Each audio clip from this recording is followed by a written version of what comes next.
So hello and welcome back to another video. তো বরবাদ এই সিনেমাটার আগামী দিনের নাম্বার অফ শো কত হতে চলেছে ফোর্থ উইকে, সেই বিষয়বস্তু নিয়ে যে কথা বলবো। তো মূলত তোমরা জানো যে শাকিব খানের বরবাদ সিনেমাটা, এই সিনেমাটা কিন্তু তৃতীয় সপ্তাহে এর একটা কিন্তু দুর্দান্ত মাফিক ব্যবসা কিন্তু হোল্ড করে বজায় রাখতে পেরেছে, এবং এর সাথে সাথে তৃতীয় দিনেও মানে তৃতীয় সপ্তাহেও এই সিনেমাটা নিয়ে যেটা বলা হয়েছিল যে 150 বা 120-30টার মতো যে নাম্বার অফ শোজ যেটা ফার্স্ট উইক থেকে জেনারেট করতে পেরেছে, সেই জিনিসটাকে কিন্তু কোথাও গিয়ে তারা হোল্ড বজায় রাখার প্রচেষ্টা করেছে। তো সেই জিনিসটাই কিন্তু থার্ড উইকেতেও বরবাদ দেখতে চলেছে। ইভেন বরবাদ, শাকিব খানের বরবাদ সিনেমাটা, এই সিনেমাটা কিন্তু ফোর্থ উইকেও কিন্তু সিমিলারলি এই সেম জিনিসটা করতে চলেছে।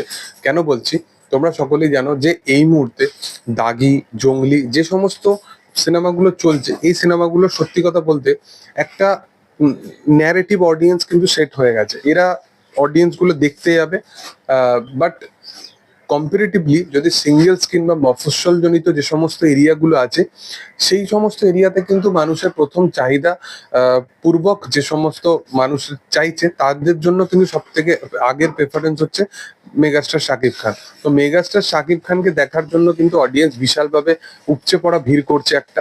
এবং ডে বাই ডে বরবাদের কিন্তু বক্স অফিস কালেকশন কিন্তু দুর্দান্ত মাফিক হতে চলেছে। বরবাদ বলে রাখি যে এই সিনেমাটা কিন্তু 50 কারোরের কাছাকাছি বক্স অফিস কালেকশন করে ফেলেছে, এবং আজকে থেকে কিন্তু এই সিনেমার ওয়ার্ল্ড ওয়াইড রিলিজ কিন্তু মুক্তি পেতে চলেছে। আগামীকাল 19 তারিখ, অর্থাৎ 19 তারিখে এই সিনেমাটা কিন্তু কানাডাতে মুক্তি পাবে, এবং এর সাথে সাথে শাকিব খানের বরবাদ সিনেমাটা কিন্তু 25খানা দেশে মুক্তি পাবে, 25টা কান্ট্রিতে মুক্তি পাবে, যেটা কিন্তু এটা বিগেস্ট ব্যাপার এটা বাংলা সিনেমার জন্য। কারণ দেখো, তুফান একটা দুর্দান্ত ভাবে একটা স্ট্যাবলিশ কাজ হয়েছিল বলেই আজকের দিনে দাঁড়িয়ে কিন্তু বরবাদকে তারা 10x লেভেলে নিয়ে যেতে পারছে। এবার এরপরে বরবাদ যখন এত পরিমাণে একটা ম্যাসিভ লেভেলে একটা ব্যবসা করছে যেহেতু, তো তাণ্ডবের ক্ষেত্রে কিন্তু এটা আরো বেশি আরো বেটার হবে। তো বুঝতে পারছো যে এইরকম কাইন্ড অফ কিন্তু ভাবনা চিন্তাগুলো তারা করছে। এবং এই যে অন্তরাত্মা, এই যে সমস্ত সিনেমাগুলো মানে প্রিভিয়াসলি সে করে ফেলেছে, আগামী দিন আমার মনে হয় না যে শাকিব খানকে এইরকম কাইন্ড অফ আর সিনেমাতে করতে দেখা যাবে। এমনি ওই সিনেমাটার কোনো মানে নামগন্ধ পাইনি যে কেউ দেখতে গেছে কি কত কালেকশন করেছে ওটা পাইনি। কারণ ওই টাইমে যে সিনেমাটাকে নিয়ে আসা, সেটাই তাদের একটা ভুল ডিসিশন ছিল। যদি ওটা অন্য টাইমেও আসতো, শাকিব খান যদি ওটাকে প্রমোটও না করতো, তাও তার নাম নিয়ে একটা ভালো ব্যবসা করে ফেলতো সিনেমাটা। কিন্তু তারা ওই যে ভেবেছিল বরবাদের একটা ক্রেজকে কাজে লাগিয়ে, বরবাদের একটা হাইপকে কাজে লাগিয়ে তারা সিনেমাটাকে রিলিজ করে দিক। তো সেই জিনিসটা, সেই ভাবনা চিন্তাটা সেটা তাদের উপরই ভারী পড়ে গেছে। এবং অবশ্যই একটা শো পাওয়ার একটা ব্যাপার থাকে, এই হচ্ছে ব্যাপার।